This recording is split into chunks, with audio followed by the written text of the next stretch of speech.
So we've got a great little set of panelists today, and we're going to go through and sort of chat with them and learn more about their experiences participating in work groups that the TSC put on to develop standards.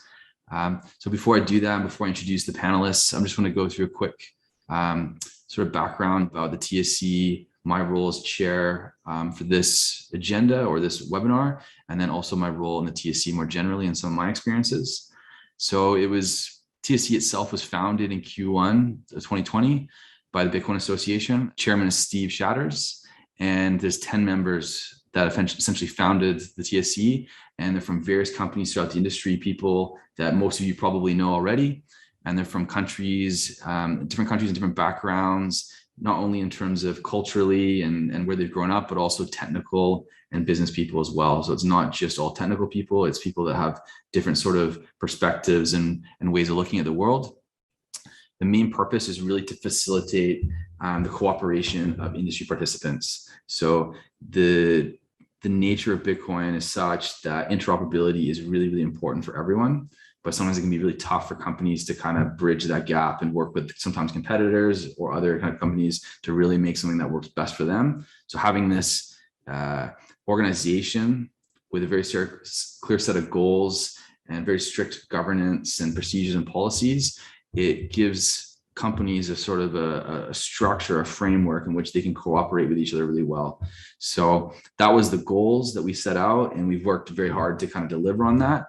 And I would say personally, with my other hat on it, being a CEO of Tokenized, that I think it's been done really well so far. And our participation today in the first standard that we really got involved in, we were really sort of impressed with how everything worked, and we were impressed with the participation of other companies and sort of at the end of the day, the result of the standard. So for us, the purpose is clear, and our experiences have definitely given credit to that as achieving that. So the main way this is sort of structured and broken up is that to get to a standard, as you saw there's a working group that's formed, and there's a process to decide whether a working group should be formed or should it not. And that really comes from industry need. So a company may submit a proposal saying that we need a standard for this particular problem or this aspect of our operations. The TSC goes through it all. They decide if it makes sense to be a standard, if it makes sense to put a work group together to kind of develop that standard, and then they facilitate the formation of that work group. So the people that you have here today are all people that are from, again, various backgrounds, but they have all participated in a work group, at least one, either as an author of a standard or a reviewer, which are sort of two different functions, but essentially they're just working together to kind of get these standards across the line. And so, yeah, I'll just introduce them and we'll go through one by one, and we'll sort of get to know them a little bit and get to know their experiences as a TSC work group participant and kind of trying to learn about it. So the first one we have here is Ben from Switzerland. So he's the general manager and chairman of the board at Genti. He participated in a number of standards already. He participated in the travel rule specification standard, which has to do with basically sharing information between VASP for financial service companies or wallets, so that AML and the like, those types of rules can be complied with. He's also participated in the SPV envelope specification standard, which is the one that Tokenized drove originally. And sorry, that's a different one. Sorry, SPV envelope's a different one that he went. That's not the one we were in. And then he's also participated in the invoice-based payment standard. So Ben, welcome. Thanks for joining. Would you mind introducing yourself and sharing a little bit about your background, both professionally and also your personal interest in Bitcoin and your journey and what you're currently working on? Sure. Thanks, James. Thanks for introducing me. Yeah, my name is Muller, and I'm actually a biologist. Then I've worked for over 10 years in the medical diagnostic industry basically as an instrument and system designer, first as engineer, later as project lead, and then moved over to the sort of crypto financial industry in 2018. But I've been involved as a hobbyist for a long time, almost 10 years now. And in 2020, based on an idea we had in 2019, I founded, together with the co-founder Genti. So we're all about payments. We want to become the cash register of the 21st century. And so naturally, the topic of the travel rule, interested me. I wanted to at least know what's going on there, where the standard is developing into. I sort of joined mostly to just poke my nose in and know what's going on before it's published, and became somewhat active in at least making comments and trying to actively contribute. And based on what I've seen in that group, I then we already worked on certain extensions to what is called BIP 270. And while we actually implemented it in the company at first, we realized that what we found online, wasn't really true. The information wasn't, it wasn't hugely different, but, everybody made certain things a little bit different. And so I realized, okay, there is a need for standardization here. And there is also a need for extension. And that's what we want to do in the invoice-based payment group, where me and my CTO are basically the authors. And I've been absolutely amazed by the interest. So we had 22 applications for reviewers of this standard. And we'll have to hold 3 intro sessions in 3 different time zones to make sure that everyone that's interested, hears from us, what are our goals, what do we want to achieve with it, and of course we want to also hear, what other people want to achieve with it, because in the end it should work for everyone, not just for us. And so this is now getting started, quite exciting, and I think that's especially payments. Our company is not interested in that only our app would work to pay with our merchants. We want everyone as much as possible to be able to pay, and that's why standardization here is very, very valuable. Otherwise, it's just another proprietary system sort of thing. If there are any questions about myself, about the business, or my participation in the groups, just let me know. What I can say maybe quickly about how it is to work in the work groups. What's really comfortable is actually this administrative service, which kind of pokes you should do something again. They organize the meetings, find the time slots, and that's very, very valuable, that you as a participant can actually focus fully on the content and not on the whole organization around it. And I think that's very, very valuable, so we don't lose a lot of time among sort of the experts with finding slots and doing all this administrative work. So that has been very, very good, and I like how it's going so far, and this is why I decided to also become an author of a standard. Brilliant. Well, I share a lot of your thoughts and feelings there, especially with the importance of it being interoperable. It really does distinguish this sort of whole frontier of technology that we're working on, and the user experience you can generate from it. So in terms of the actual developing the standard, can you just explain a little more about sort of the process that you guys went through? So you said you had a meeting, an intro meeting that you were sort of scheduling, and how does that kind of thing flow and work, and how did you find it?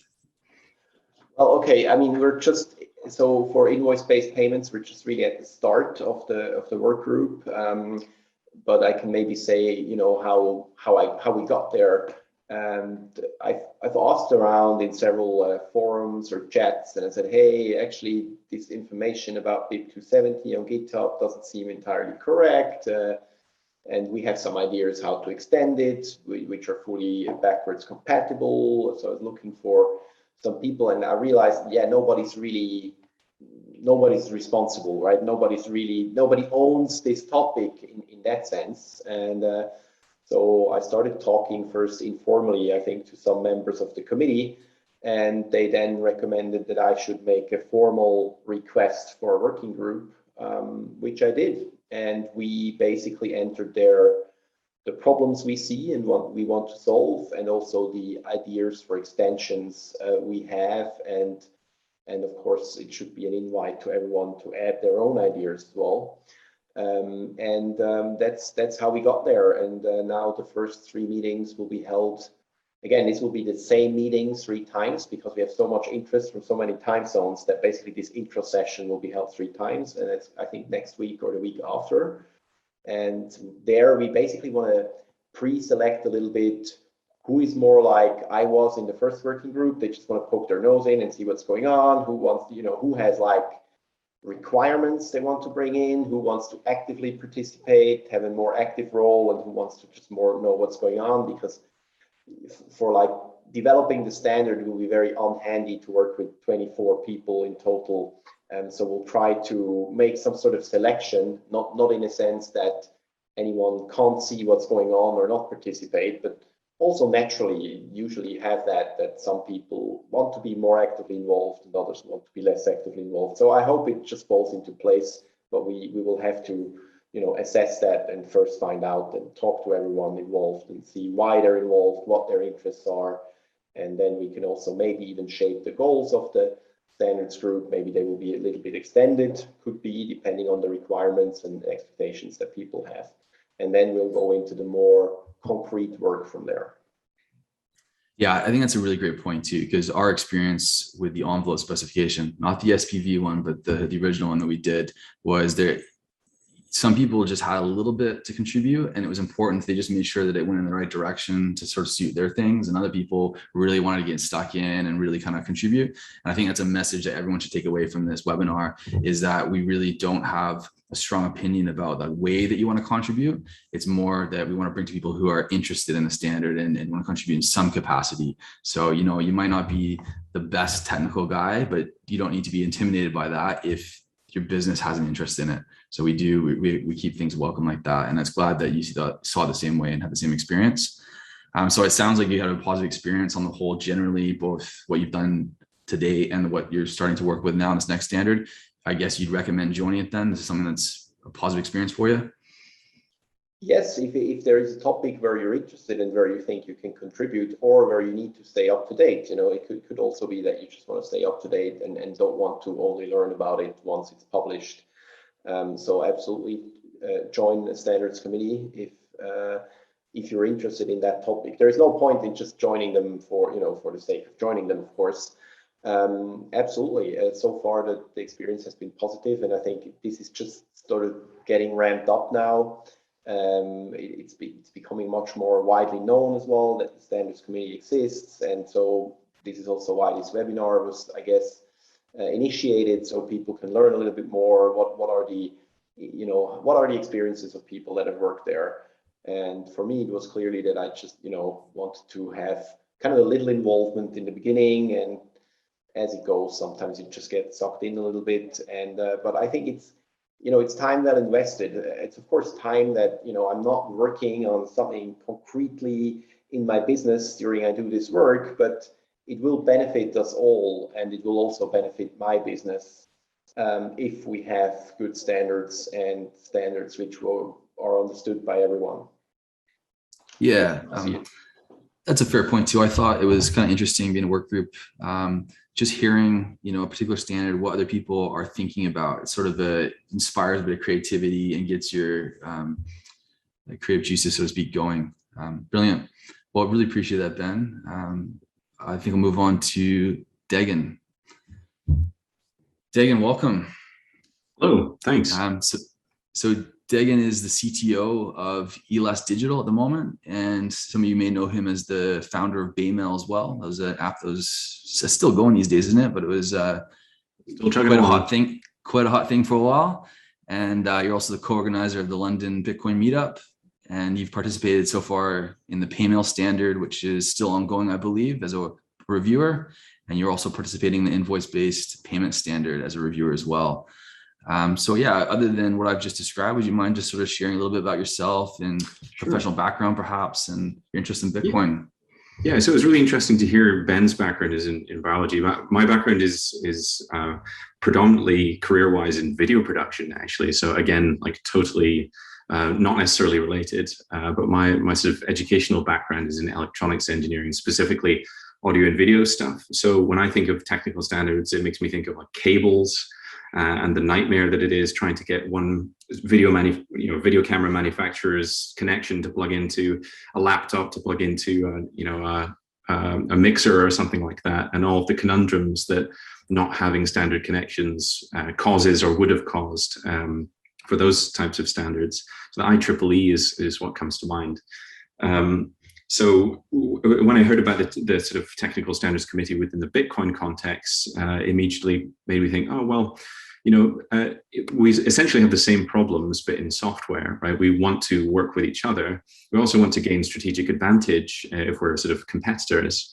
So I know. So one of the things we're to consider is, why might I encourage somebody to join the Technical Standards Committee? And I wouldn't. If you're going to be a competitor, you can leave. Thanks very much. I'd much rather be in a group of people who are not necessarily competing directly with me, but of course, people will act on their own self-interest. So it's really good to speak with people who are experts in those sort of different fields, right? Some very technical people, some really good IT security people, some people who are maybe have some more idea of the legal side of things than me, certainly. I come from that purely sort of full stack app development background, where I'm just kind of a tinkerer. So I like building things fast and first. And that's put me in a position where things like Baymail have this sort of Baymail standard, right? But I just made it up. And I remember at the time being really reluctant to proceed, thinking like, well, damn, I'm trying to make something here that's compatible with other people. Those other people don't exist yet. So do I just make it up? And I ended up just talking with a few peers, and that really helped in developing what that then became. And that was obviously years before the Technical Standards Committee existed. And it would have been a lot easier if we could have had one of these things for messaging. And I'm sure will have peer-to-peer messaging discussions. If it's not sponsored already, that's something that obviously is going to happen, I would imagine. Sponsor it myself if I have to. So yeah, it's been really reassuring so far to really just validate sort of concepts that we have about, well, building our own products, extending Paymail as a standard, and trying to make sure that we're not redesigning things that already exist. Obviously, there are people out there with way more sort of decades behind them in technical specific roles that can guide the group on really like minute details of how we should proceed because of their experience. And that's, amazingly helpful. And like you said, being involved with other people with more experience and different backgrounds as we develop our own software, we're having this sort of inside line with what's going to become a standard. That's like strategically advantageous, I think. Yeah, I think that's a really important point there too. I agree 100%. So I've paid a lot of interest to the work groups and discussions going on because they're really interesting and people are really thinking, and it does attract very talented people. Mm-hmm. And kind of what you were saying too there, what I thought was really interesting, even really technically capable people, they all, when they come together, they all have very subtle strengths and weaknesses that kind of blend together in a beautiful way. So it's really nice to see some of the comments and the way the thing formed. Definitely. The one disadvantage is speed, right? So if you're coming up with a technical standard that's supposed to have some sort of longevity, it does take a long time, and that can be frustrating for someone like me who's used to being like, let's just make a decision today and build it tomorrow kind of thing. So there's pros and cons, right? It's not perfect, but certainly I'd echo Ben's sentiments in terms of, like, it's better to have this organization that takes all of the decisions about, oh, are we going to use Word docs? Are we going to use Google Docs? Are we going to use Slack or Notion? Or, all that's aside, and all we talk about is the technical standard in question. That's really helpful. Yeah, and there is a lot of details, isn't there, really, in the day, organizing things like this. So yeah, it is a thing. Great. So how did you find the whole process then in general? Like, did you find it easy to understand, easy to integrate with? Was everything like super boring, to be honest? Like, technical standards are very, very boring conversations to some degree. But that a lot of that faff is just getting people in the door. And once you actually have the discussions with everyone, that's really interesting to me. Talking about those finer details and being able to make those decisions, I guess is not just interesting, but it feels meaningful, because that because the process is a little convoluted in terms of not convoluted, it's simple, but just very paced, right? So you're making really slow, careful decisions. And then you arrive at this standard, and it's meaningful that might last for decades. Think of like the internet protocol, how long that's lasted, and all sorts of things that we use like email today. So you can have your little input could change the direction of of technical history. That's really important for someone who's come through an engineering degree. It feels like they want to make a contribution to society. Yeah, it feels like the big leagues, doesn't it? For sure. Yeah. Yeah. Yeah, Awesome. delusions of grandeur are realized in the technical standards committee. Brilliant. So it sounds like you're positive on it. You definitely recommend it. Any final comments for any people interested in maybe participating? Yeah, exactly. Well, I'd just like to reiterate that if you're my competition, then I do not want you to participate. You can go elsewhere. Thanks very much. But if you have expertise in sort of legal field or some IT security stuff, then please join, because that would fill a gap I don't have. Great. Thanks, Dagan. Appreciate it, mate. Cheers. Next, we got Delphine Forma. So she's the Chief Compliance and Risk Officer at TAL, and formerly an Open VAS Association board member, specializing really on the compliance side, travel rule compliance protocol, which is kind of rolled into a work group as we were talking about before. And it continues to be a reviewer in the work group for the travel specification. So Delphine, welcome. Would you mind sharing a little bit about yourself and introducing yourself and telling us about your Bitcoin journey? Sure. Hi, James. Thank you for having me today. So I'm still a board member of the Open VASP Association, just to correct that. My fault. Yes, my background is in legal mostly and compliance, working for a financial institution in London as well as in Tokyo, a little bit in France too. And I've been in Switzerland for 4 years working for a crypto exchange for 3 years as a head of compliance. And that was since 2017. So as you may imagine, at that time, it was kind of like a wild west. It was the ICO boom. It was like super interesting. There was events all over the place, so many different projects. And as the head of compliance of an exchange, it was like a great learning curve and a very, very good experience. Because I was responsible for making sure that we were not listing any scams, that it was not the security, that we were allowed to list what we were listing. So I had to read tons and tons of white paper and actually learn a lot about the technology and the different, and all like blockchain will change the way we are interacting also, super interesting. And I've been with TAL now for 1 year. So TAL, we are a publicly listed company in Canada. We have offices in Canada and in Switzerland. We do crypto mining and transaction processing, and some very cool stuff are going to come up soon. So please attend the ConGeek conference and you will learn more about that. Beautiful. Thanks for that. So this is an interesting one, the travel rule specification, because it's really sort of blending the compliance and business processes and really at a global scale with the technology and really bringing it together. Yeah. So how have you found so far the process itself and sort of the tooling and the experience of participating and communicating with the rest of the work group? So I think it was very well organized and it runs very smoothly. I had experience with this kind of working before because when we started the Open VASP Association back in 2019, we also had like a committee where it was a little bit different because we had a committee with compliance and legal, committee with tech, and then like a few months after we merged both committee. And I think it's a very good approach, especially for the travel rule, right? And the way it is done here is you really need to have compliance and legal working together with tech people. And I think the way it has been organized is great because, as Bernard mentioned before, we don't have too much to do. You know, we have actually a Telegram channel, which is really, really useful, you know, if we need anything, I need to exchange some information that we need to act upon or even to organize a meeting, that's really good.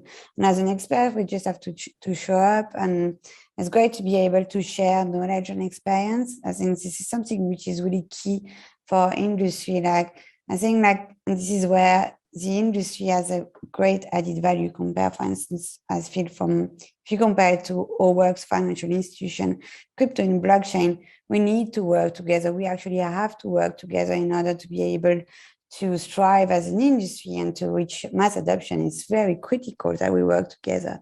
And for travel rule compliance, as travel rule, basically what what it means, like you need to enable communication between virtual asset service provider, between themselves, also with other obliged entities such as banks or any entity that allows the transfer of crypto assets.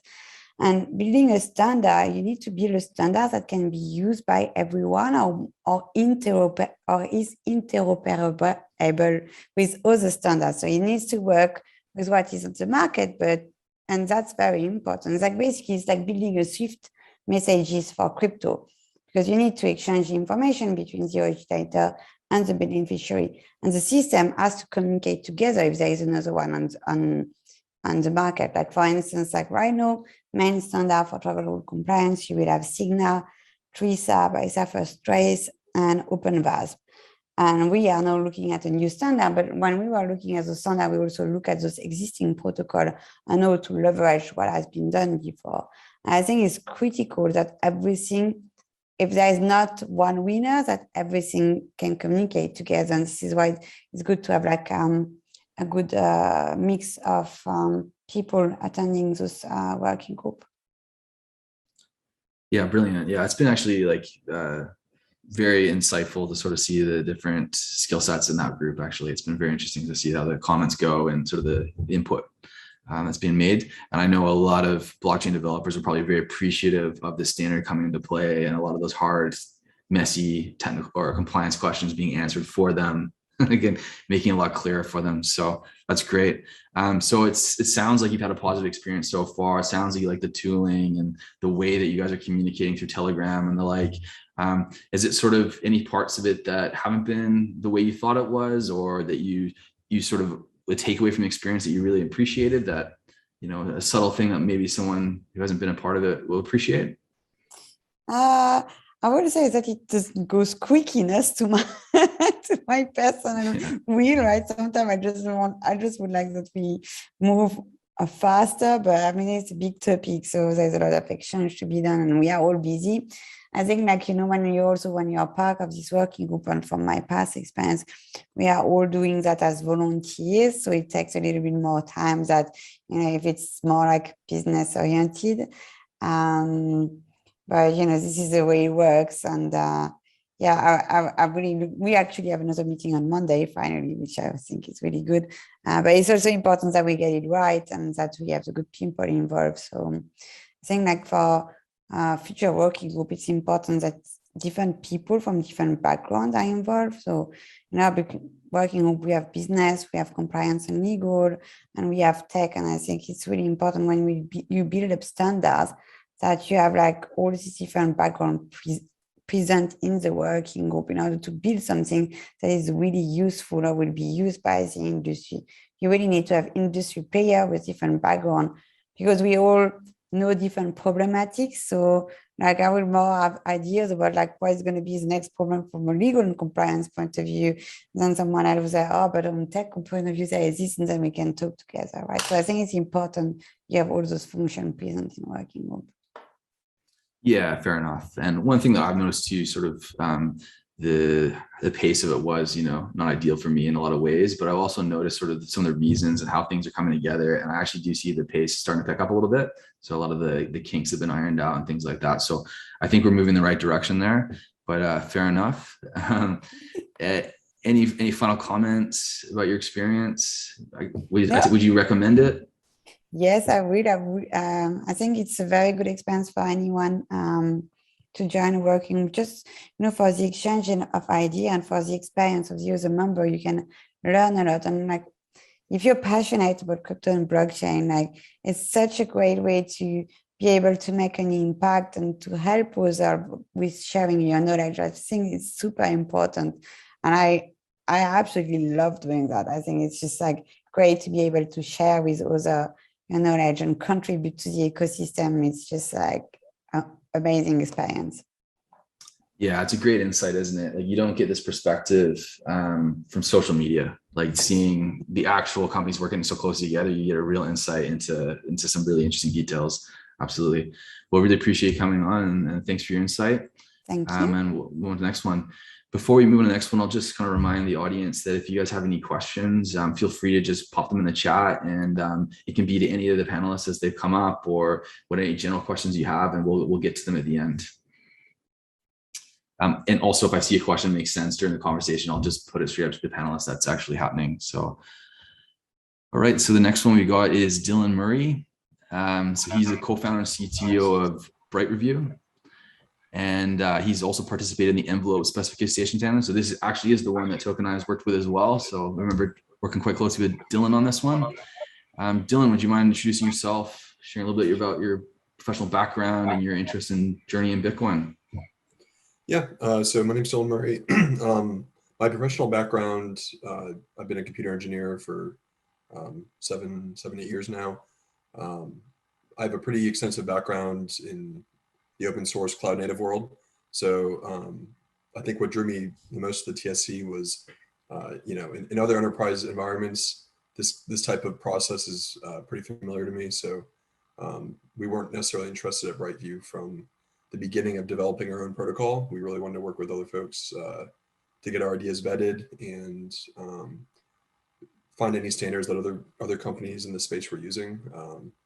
So with Bitcoin, me and my brother have been playing around with this for years now. Brightview was a result of a hackathon contest. We ended up being a runner-up in, and since then we've developed our own data protocol for how we're storing data on the chain before the envelope spec actually came out. And what kind of motivated us to join the TSC for the envelope spec was, we kind of realized that every single problem we were facing and every question we had in terms of, why were we storing data the way that we were, everyone else in the space was having the same type of questions, but no one was really communicating a path forward for standardizing it. So once we saw the envelope spec, we were drawn to it pretty immediately. And the other thing that really drew us to it was we use the MetaNet protocol for storing data on chain. And the original proposal for the envelope spec actually included basically a standardized way of including the MetaNet as a sub protocol for the envelope spec. So that definitely drew us to it. As the spec got revised over and over again, for good reason, the MetaNet aspect became like a sub protocol that would be agnostic to the overall envelope spec, but it was super useful for us to kind of chat that through and with other people that were also interested in solving that problem. And we got a lot of good insight from doing that. Brilliant. Thanks. I sort of share some of your feelings on that one. And I kind of, one of the key points you made there was that I think kind of goes back to what, and opposes what Dagan was saying is, you don't want competitors here and getting an advantage on top of you, but at the same time, reinventing the wheel or going down the wrong path that doesn't end up becoming the standard can be really consequential for your company as well, right? So it is, there's a delicate balance to be had there. And typically, if you're on the same page as the rest of the industry, it's to your company's benefit. At least that's how I see it myself. Yeah, it's kind of, I see a lot of parallels with how enterprise open source software gets developed, right? There is this, your competitors were the people that you're working with, but there's like this mutual interest in, if you can develop a good standard that you're both working off of, it actually makes your life easier in the long run, and it saves development time. So, everyone that we worked with, while you could, I guess, classify them as a competitor, we're kind of mutual beneficiaries of the fact that we're kind of discussing the same problem space. We're not going off in two different directions. And then, in 5 years from now, when we're all talking about reading data from the chain and like everyone has 10 different protocols, like that would be more of a disaster than if we just worked from the beginning. So, I see a lot of like parallels to how this kind of worked in the traditional enterprise environment, and Bitcoin's finally finding like a good way to kind of professionalize. So I think also Darren brought up the point, like one of the biggest benefits that I found from joining the TSC was the types of questions that people had reviewing the spec. I never really would have thought of myself. And they're kind of all coming at it from a different, hey, how does this impact my company? What are the use cases that I have? And that triggers a whole different thought process than it did for me coming at it from like the whole MetaNet angle. So even small things like how we currently store data on chain, because we released before the envelope spec was kind of in the review process, it kind of challenged a lot of assumptions that I had made in our first iteration of developing Brightview. And it's stuff that I never really would have thought about had I not joined the TSC. So it definitely helped me in ways that I didn't envision when I first started. So very beneficial to me. Yeah, great. I mean, the proposal that we submitted for an envelope obviously changed a lot, so obviously we went through the same process. A lot of our assumptions were challenged and for the better, for sure. Brilliant. So how did you find generally the process? You know, what did it feel like to be part of the work group, and what did it feel like to communicate with everyone? And, you know, I think we use Confluence typically. Was that something that was valuable to you? Do you appreciate how that all went down? Yeah, absolutely. You know, it's a little bit of a challenge. You got everyone across the globe. So at first I was a little bit concerned that it was going to be too bureaucratic, I guess. You know, every week if you have to meet and try to coordinate everyone on a global time scale, that gets challenging. But it was actually very, very simple. It was kind of like an asynchronous review process. So I never used Confluence before, but I found it incredibly easy to use, almost far easier than like existing tools like Google Docs or anything like that. I really enjoyed the fact that it had like a really solid versioning history. So as other folks left comments and things got updated, it was very easy to kind of, let's say that happened in the span of a week while I didn't have a chance to review it. It's very easy to kind of follow the change log, if you will, over how the spec changed. So I found that very, very useful. And as far as like a time commitment, you know, it can feel like a lot of work sometimes, but you're also reading like a technical document that's giving you a lot of insight that's more than just reviewing the spec, if you will, right? Like you're kind of also getting a lot of educational knowledge. It's kind of like reading any other technical document. You're gaining a lot of info as you go through the process of saying like, hey, challenging assumptions, is this actually correct? Is this going to work properly? So it started to feel less like work as it was teaching me more than I was actually reviewing things. So yeah, I found the process very, very easy to deal with. For being, you know, coordinated across multiple countries and time zones, I found the process to be very, very tightly knit, better than I've seen in other worlds, I guess. So yeah, I was impressed. Great. Well, yeah, I think it's definitely a testament to some of the people behind the scenes at TSC making that run smoothly. There's a lot of details they do a good job of, I think. Great. So in general, it sounds like you had a positive experience. You think about working on another or joining another work group in the future? Would you recommend it to other people? Yeah, I would absolutely recommend it to really anyone that's working in the Bitcoin space right now. Search the open proposals. If it's remotely relevant to your industry, at the minimum, you should be following it because, as we've said multiple times already, like I think the biggest benefit to someone that could say like, hey, maybe I don't have a lot to contribute in terms of the review process itself. You'll gain a lot of knowledge and insight that you wouldn't get not going through the process. So I think, James, you made a great point. Like it shouldn't be, you shouldn't be thinking about it like, oh, do I have the technical chops to actually like, you know, change the way the spec is being developed? It should be more of like, well, this is relevant to my industry. This is relevant to my business. I want to make sure that I'm getting as much knowledge and insight into how this affects my company. So yeah, I would highly recommend it to anyone, not just technical people. If you have something that you feel like you can contribute, it's well worth your time, in my opinion. That's a really interesting point there too, because I actually just got a question from one of the attendees saying, was being part of a working group a good way to make new connections? And I think in part you answered that. You're interacting with people that you wouldn't necessarily interact with. Could you maybe speak to that a bit more? Yeah, not only was I interacting with people I don't interact with before, there's a lot of folks in the space, like I've chatted with other companies that, you know, this whole problem of how do you have interoperable data on chain, like that's been a conversation I've had for almost 2 or 3 years with different people in the Bitcoin space. So there's a lot of people that I'd already kind of talked this problem with that had joined the working group, and were, you know, trying to figure out like, hey, is this envelope thing the standard? Because, you know, there's been a bunch of other open source standards that were trying to get traction and they never really got picked up. So it was kind of like rekindling old connections for me. There's a lot of people that I talked to at previous conferences that I saw in the working group, and we kind of started the conversation again to say like, hey, look, I remember we talked about this a year and a half ago. What are you guys doing today? Here's what we're doing today.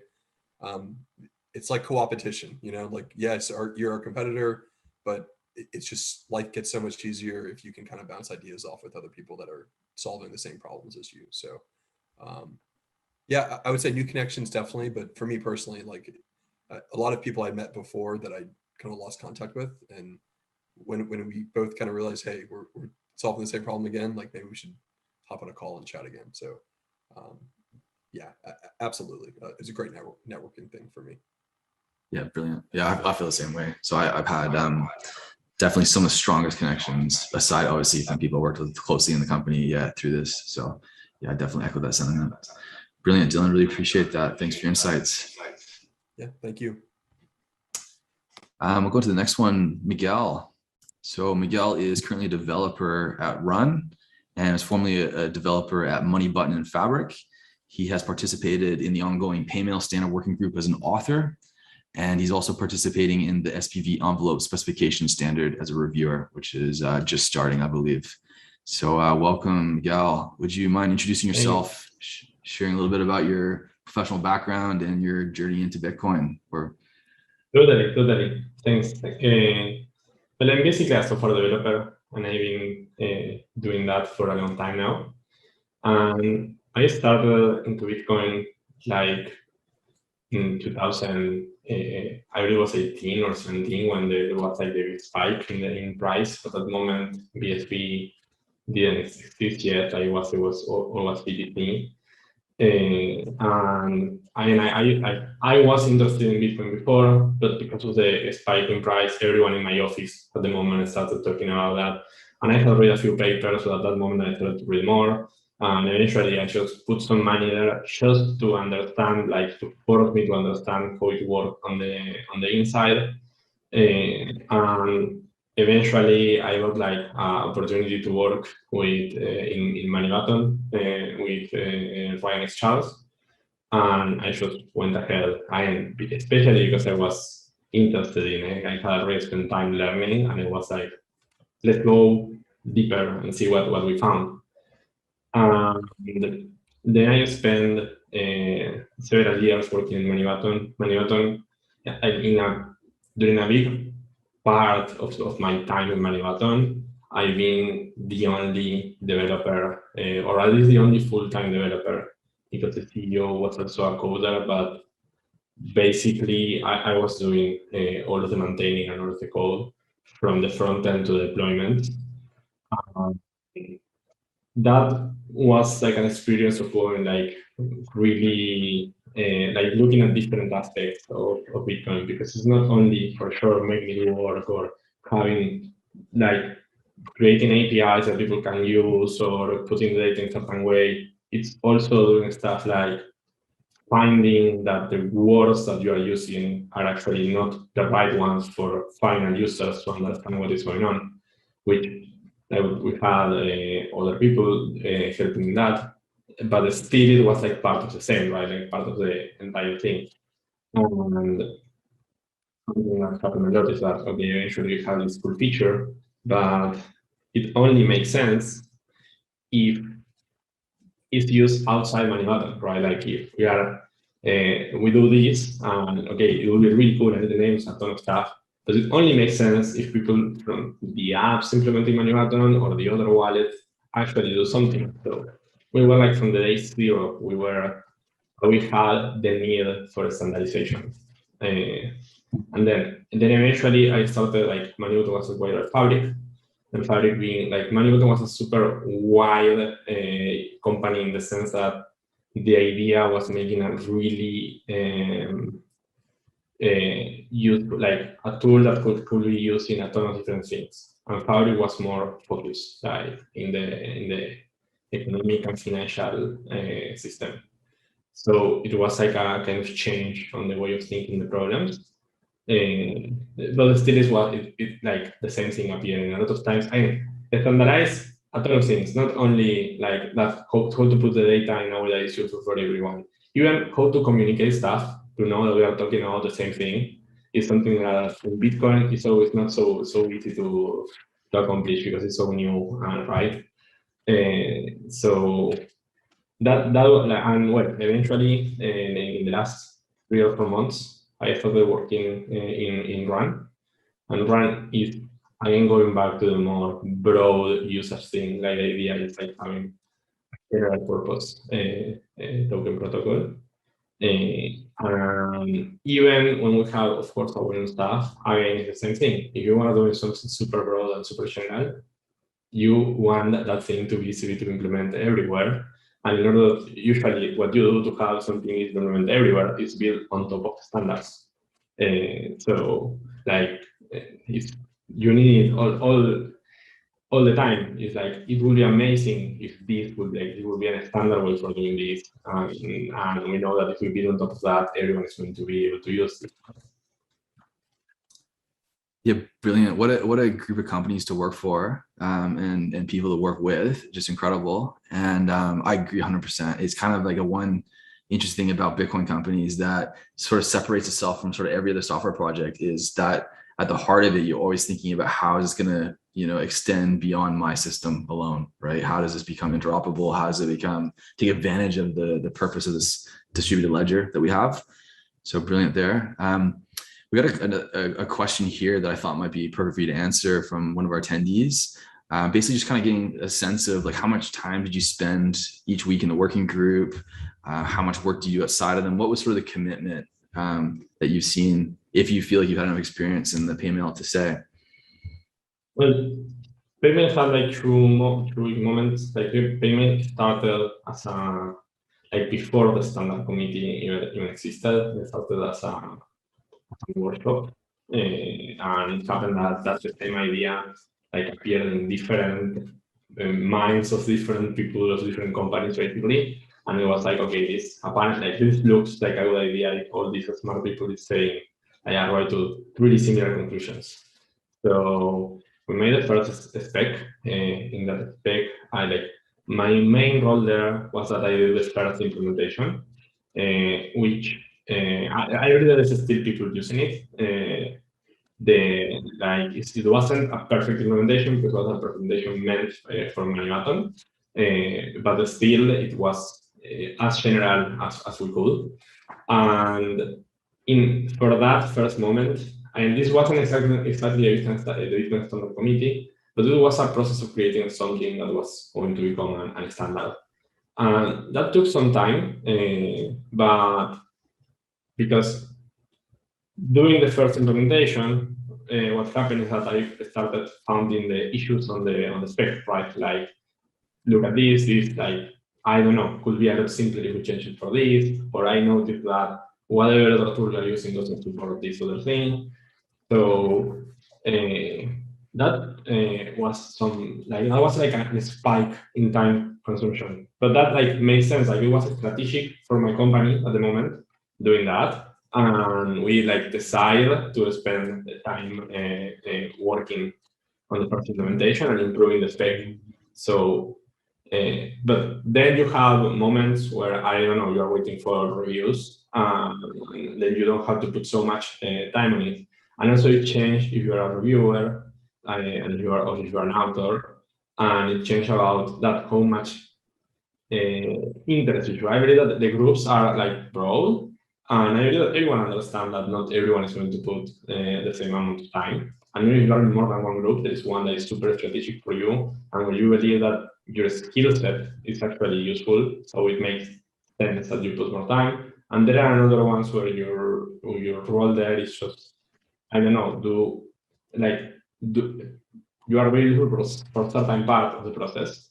So it's not that you have to put that all the time. So trying to do a more concrete answer. I believe there are spikes when you need a little bit more time, but in general, it's not that you need to be full time working in a working group, or you have to dedicate a lot of time, because most of the work that is most of the work that is not doing exactly what you want to do, that is reviewing or writing spec, is done by the magic engine around the Bitcoin Standard Committee. There is someone looking for arrange the meetings at the right time. There is someone looking for the right tool for share the specs or for share the code. So literally, it's like you can focus, and I believe that there is room for looking what is the right time that you can put in the standard committee and working with the group to make that amount of time work, basically. Yeah, brilliant. So yeah, I guess to add just some more color from our experience, I know Curtis was quite active in the standard that he did. He's one of our teammates in Tokenize, and I think he was putting in about a couple hours a week, sort of like a cadence for on the order of 3-4 weeks, let's say. But he was an author. And prior to that, he had put quite a bit of time in to understand the problem, obviously, and doing that kind of thing. So yeah, it does depend on if you're a reviewer or if an author and how close you are to it. And also just the complexity of standards. Some are quite simple, the standards, relatively speaking. Others are a lot more involved and multidisciplinary. It depends on what. There are things that are more time consuming, like that if you're going to do the first implementation of something, it's probably going to take time.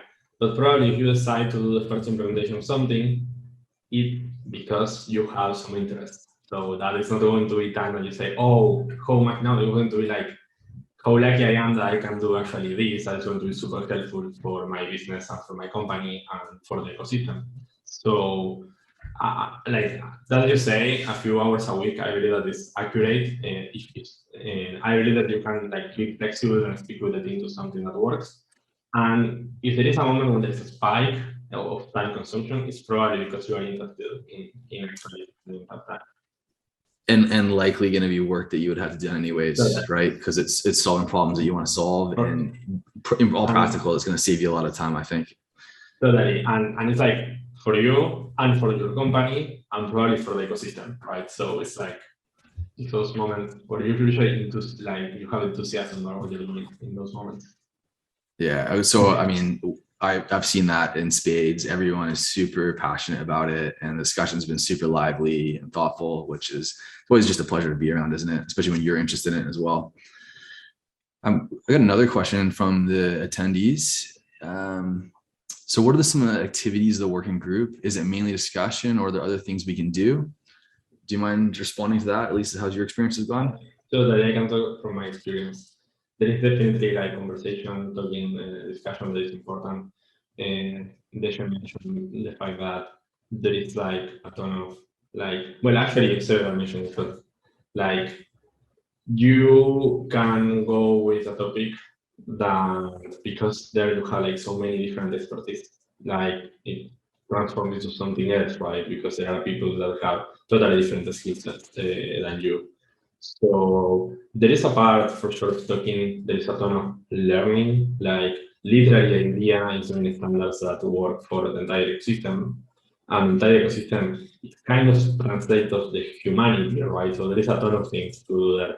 So it's talking, learning, exposing your ideas and your skills, and review documents. For sure, all the most of the work that is not specifically creating the standard is done by the standard committee and the amazing people that do all of that. So the most thing, like whatever you do is usually something that is useful for developing the standard. And I'm putting, because I'm more technical and because usually that's my role. The other thing that I can imagine is doing implementations. That is another thing that is super, like for a ton of standards, having one example implementation is something that facilitates a ton the adoption later.